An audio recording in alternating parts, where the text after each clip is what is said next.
Hello everyone, তো আমি বাড়িতে কীভাবে পিৎজা বানাই সেটাই তোমাদের দেখাচ্ছি। তো এখানে সমস্ত ভেজিটেবল ওগুলো সব কেটে নিয়ে ভাপিয়ে নিয়েছি, আর এদিকে ওগুলো একটুখানি ভেজে নিচ্ছি। তো কিছু দিইনি, অরিগ্যানো দিয়েছি আর নুন দিয়েছি, তো ওইটা দিয়ে একটু ভেজে নিচ্ছি। আর কী কী লাগবে সেগুলো তোমাদের একটু দেখিয়ে নিলাম।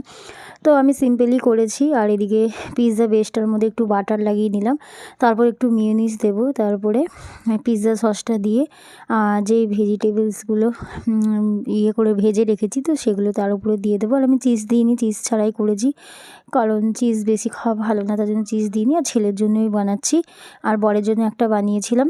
আর বাড়িতে এরকম করে বাচ্চাদের বানিয়ে খাওয়াতেই পারো তোমরা।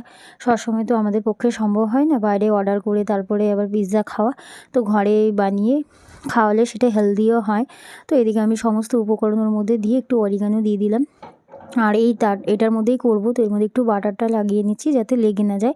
তো বাটারটা লাগিয়ে তার উপরে ফ্রাই প্যানের উপরে চাপিয়ে বসিয়ে দেবো। তো আমি দেখো কেমন করে বসালাম।